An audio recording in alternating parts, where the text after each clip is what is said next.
à pleurer. Elle a pris son temps.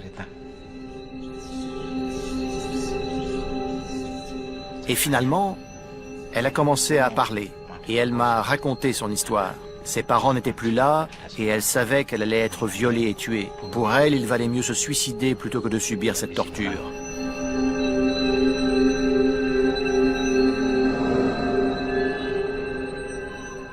Pour moi, Van Allen est une bonne entité. J'ai pitié d'elle. Vraiment.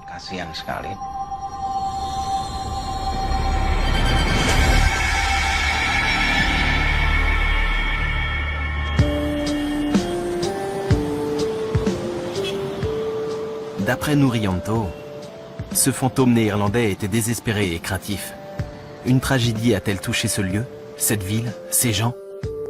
Pour le savoir, il faut que je me penche sur le passé colonial du monument.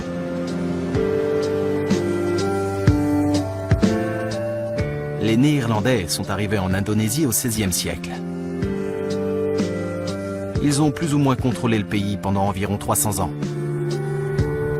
Dans les années 1860, la première ligne de chemin de fer relie Semarang à une autre ville de Java centrale. Une quarantaine d'années plus tard, le Lawang Sewu devient le centre du système ferroviaire néerlandais. Ces trains qui traversent Semarang et le Lawang Sewu, que transportent-ils de si important ?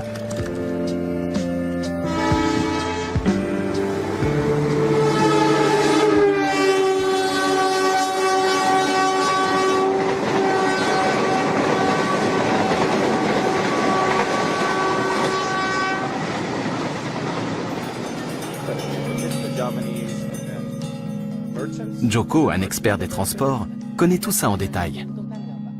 Ces trains, que transportent-ils de si important?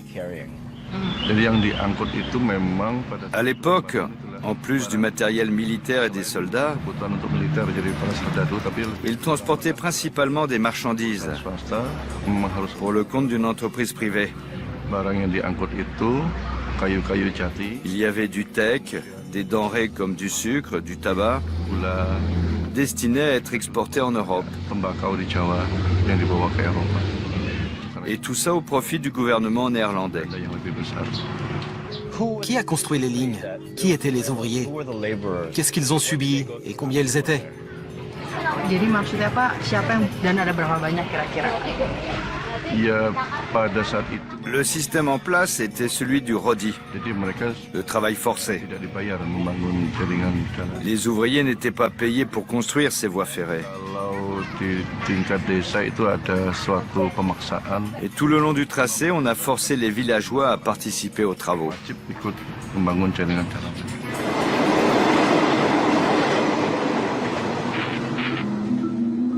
Il semble que pour beaucoup de Javanais, la vie à l'époque de la domination néerlandaise est loin d'être idéale. Le système de rodi dont Joko a parlé n'est rien d'autre que du travail forcé. Travailler dur et gratuitement pour remplir le compte en banque de quelqu'un d'autre. Grâce au système ferroviaire néerlandais, l'empire indonésien devient encore plus puissant.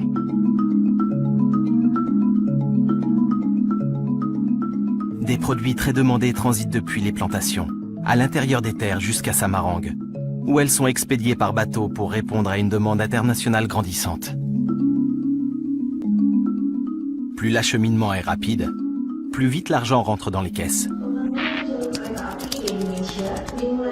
Et plus les profits augmentent, plus le ressentiment des Indonésiens croît lui aussi. Je suis au centre des archives et j'ai visionné des images, sûrement prises par les Néerlandais, qui montrent à quel point leur réseau ferroviaire était développé. Ce qui est intéressant, c'est que dans ces documents, les conditions, la dure réalité que connaissaient les ouvriers sont montrées comme secondaires. C'étaient tous des gens de la région, des Indonésiens, qui ont bâti à la sueur de leur front une machine financière d'une ampleur incroyable. Ce film illustre clairement l'importance du Lawang Sewu, le centre névralgique où arrivent les denrées en provenance des plantations de Java. Il montre aussi à quel point, à l'époque, l'Indonésie est un paradis pour les colons.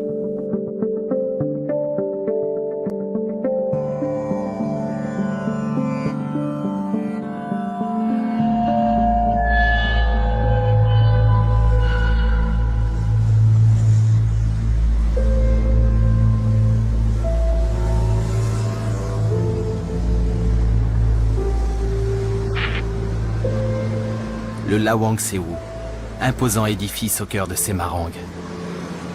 Dans les années 1900, il est le symbole du pouvoir politique et économique néerlandais. Les vestiges de l'Indonésie batave sont toujours bien visibles. Beaucoup ne sont plus que des coquilles vides, abandonnées, en pleine décrépitude.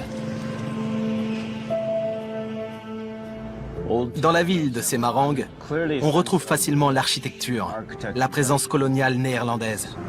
Ce qui est clair, c'est que rien ici n'est amoureusement entretenu. C'est à se demander dans quelles circonstances l'Empire hollandais est tombé.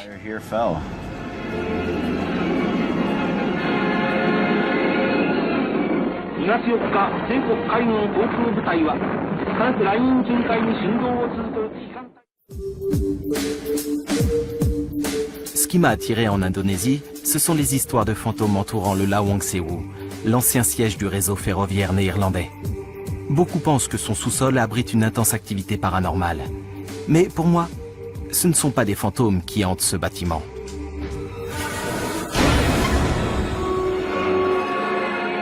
C'est son passé.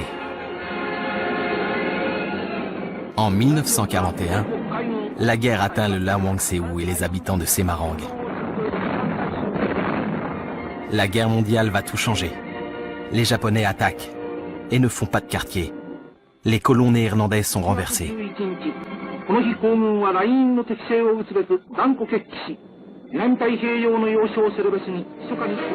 L'assaut est foudroyant. En moins de 2 semaines, les Japonais prennent le contrôle de Java. Que font alors les nouveaux maîtres des lieux? Qu'arrive-t-il aux Néerlandais?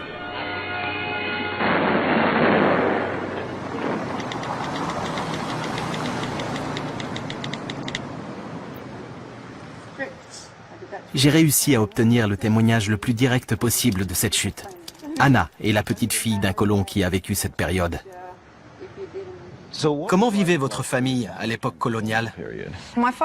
Mon père est né ici. Il a vécu ici jusqu'à l'âge de 8 ans. C'était le paradis. Je veux dire que pour eux, c'était un monde libre, vert, où il faisait toujours chaud et où la nourriture était bonne. C'est le souvenir qu'il en garde. Quand est-ce que ça a commencé à changer? Ça a été très soudain. Il se souvient d'une vie vraiment très heureuse jusqu'en décembre 1941, je crois, l'invasion japonaise. C'est là que son père a été mobilisé.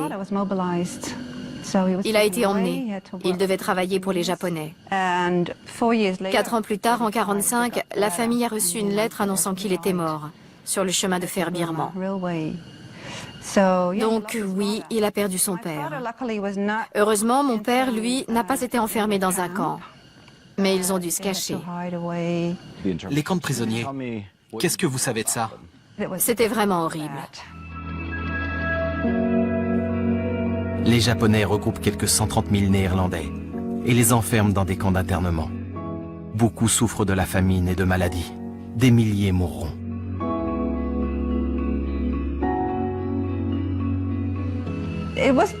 Il y a eu un vrai retournement de situation. C'était très ironique que les Européens et les Eurasiens, qui étaient au sommet de la société coloniale, échouent aux positions les plus basses dans les camps de concentration.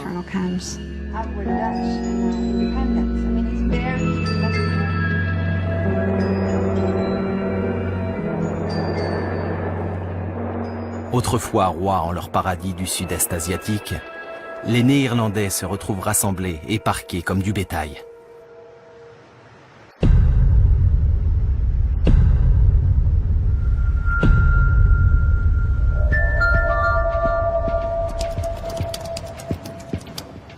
On leur donne des cartes d'identification, autant de vies fichées, et dont beaucoup vont bientôt s'achever. Il y a ici des centaines de tombes néerlandaises. L'ampleur de cette tragédie est accablante.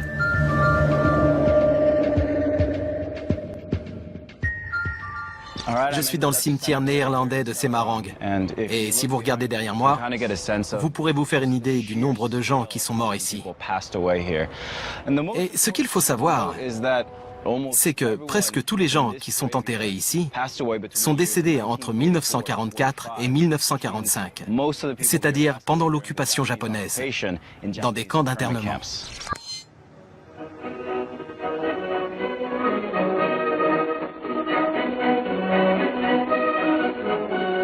Pour les Hollandais, la fête est finie. Les Japonais contrôlent tout, y compris des structures stratégiques, comme le Lawangsewo. La population locale doit à nouveau se soumettre. L'historien Yang Ki-tyo, qui est né et a grandi à Semarang, connaît bien les événements de cette période. Comment les Indonésiens ont réagi face à l'armée japonaise? À ce moment-là, ils étaient contents. Ils pensaient que leur sort allait s'améliorer par rapport à ce qu'ils avaient vécu sous le joug hollandais. Quelle ironie pour les Néerlandais de voir les Indonésiens accueillir à bras ouverts leur nouveau maître. Mais Yongki explique que l'euphorie est de courte durée. Les Japonais comptent bien diriger l'Indonésie à leur façon. Et ils sont encore plus impitoyables que les Hollandais.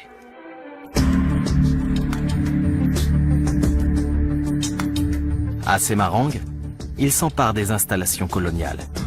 Et comme les Néerlandais avant eux, ils contrôlent les chemins de fer depuis le Lawangsewo. D'après certaines rumeurs, ils utilisent les sous-sols du bâtiment pour emprisonner et torturer. Je me demande si c'est vrai. Et si c'est pour ça que certains croient que les lieux sont hantés. Je demande à Yongki ce que les Japonais ont fait du Lawangsewo. Beaucoup de gens évoquent les sous-sols. Ils disent qu'il y a des chambres spéciales. En fait, elles étaient utilisées pour enfermer des prisonniers à l'époque coloniale hollandaise. Ces pièces existaient déjà sous leur domination. Ensuite, les Japonais les ont aussi utilisées pour torturer les insurgés qu'ils avaient fait prisonniers. Elles ont toujours été là. Mais l'usage qui en a été fait ensuite était pire, bien plus cruel.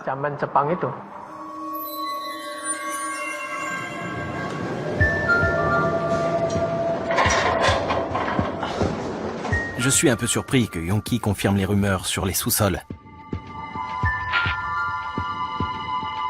Ça expliquerait leur réputation auprès des chasseurs de fantômes locaux.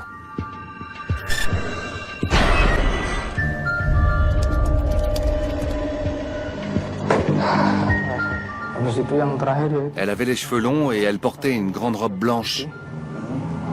Mais j'ai pas bien vu son visage. J'avais peur de me mettre en danger.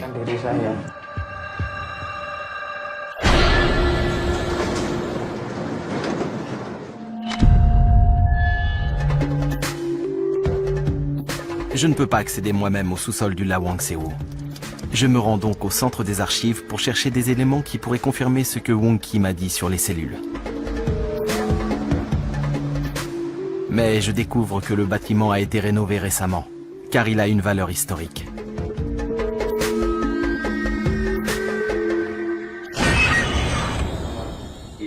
Je contacte Albertus Criswandono, un architecte qui a travaillé sur ce projet.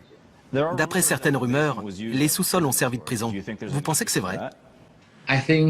Que les sous-sols ont servi de prison? Moi, je pense que c'est possible. D'après M. Criswandono, sous l'occupation japonaise, la situation est chaotique et des heurts éclatent autour du Lawangsewo. Lui aussi pense que des insurgés ont été emprisonnés dans les sous-sols du bâtiment. C'était un contexte très difficile. Beaucoup de gens se battaient autour de Lawangsewo. Des Hollandais, des Indonésiens. Et les Japonais ont arrêté tous ceux qui s'opposaient à eux et ont transformé les sous-sols en prison.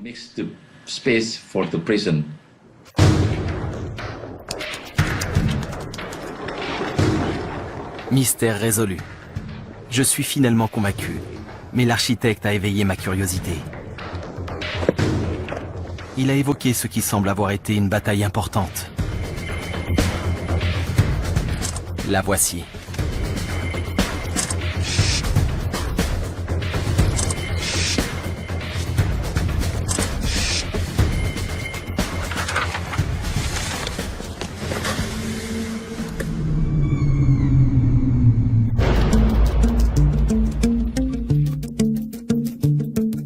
Pendant 5 jours, un conflit oppose les habitants de la ville aux forces japonaises lourdement armées. Les combats se déroulent au pied du Lawang Sewu. 2000 Indonésiens y perdront la vie. Il y a quelque chose qui cloche. Les violences ont lieu en octobre 1945, soit un mois après que les Japonais ont capitulé face aux Alliés.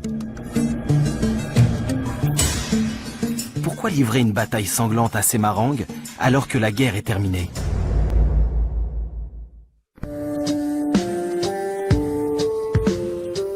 Le Lawang Sewu est un bâtiment au passé riche en histoire. Je suis venu enquêter sur des rumeurs qui le disantaient. Pour moi, ces histoires de fantômes ne sont justement que des légendes. Ce que je cherche vraiment, c'est ce qui a pu arriver par le passé.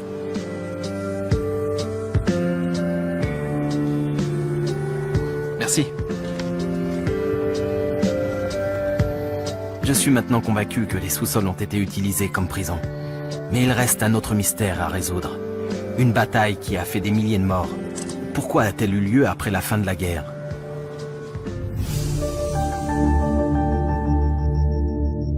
Je découvre alors l'origine du conflit. De jeunes combattants indonésiens demandent que l'armée japonaise rende les armes. Les forces présentes refusent. Et la situation dégénère rapidement.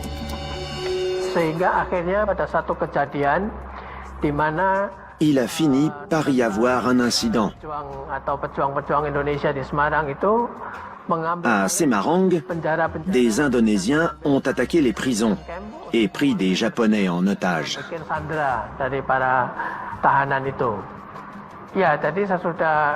Les soldats en question ont été enfermés dans la prison de Bulu. Et par la suite, le commandant Kido a été informé qu'ils avaient été sauvagement assassinés.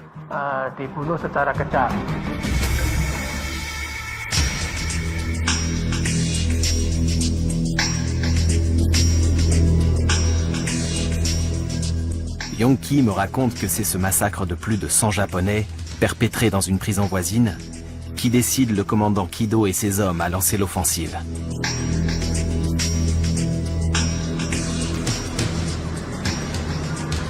S'il avait accepté de rendre les armes, le bain de sang aurait été évité.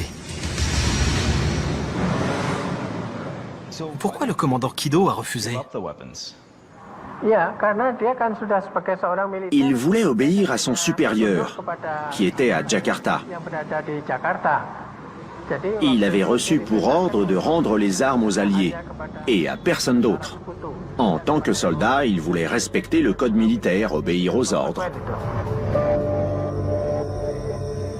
Quelles que soient ses raisons pour le peuple de Semarang, cette fin a un goût amer.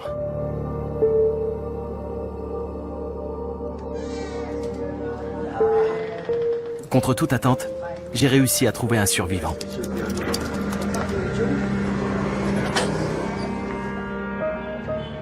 Je suis allé à Semarang et j'ai essayé d'en savoir un peu plus sur l'histoire de Lawang Sewu. À ce que j'ai compris, vous étiez à la bataille de Semarang.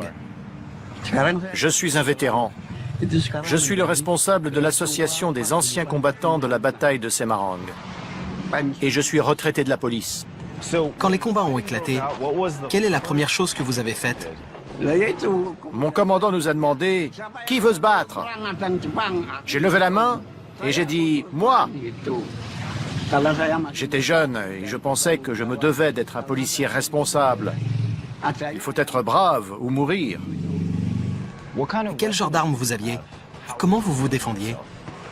On était de la police, donc on avait tout un arsenal. Les plus jeunes n'avaient que des lances en bambou. Combien de camarades des forces spéciales et de jeunes Indonésiens sont morts dans cette bataille? Des milliers. Les Indonésiens se sont battus avec acharnement. Des milliers y ont laissé la vie. Les forces alliées ont ensuite pris le contrôle du territoire. Et l'Indonésie est repassée sous domination néerlandaise. Après, les Hollandais sont revenus occuper le pays. Les Indonésiens comme Sudiono ont payé leur liberté au prix fort. À l'intérieur du Lawang Sewu, une colonne est dédiée aux jeunes hommes morts pendant la guerre contre le Japon.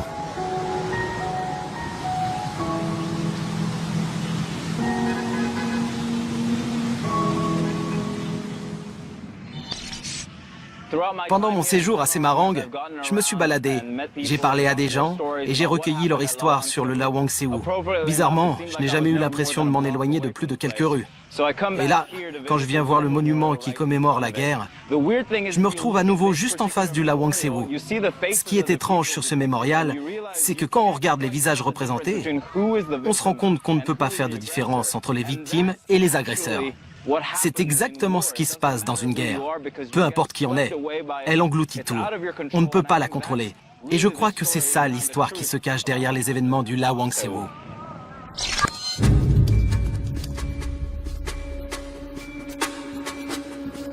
J'ai commencé mon enquête avec cette question. Pourquoi autant de gens croient-ils que le Lawang Sewu est hanté? Qu'est-ce qui s'est vraiment passé là-bas?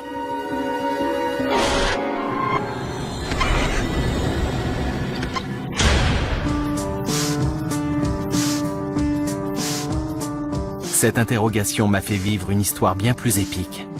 Un vrai film d'épouvante pour le coup. L'histoire de la colonisation de l'île de Java. D'un peuple soumis. Le mystère d'une bataille acharnée qui a fait des milliers de morts. Avec elle, les Indonésiens entamaient la lutte pour leur indépendance. Et il leur en a fallu du temps pour réaliser leurs rêves.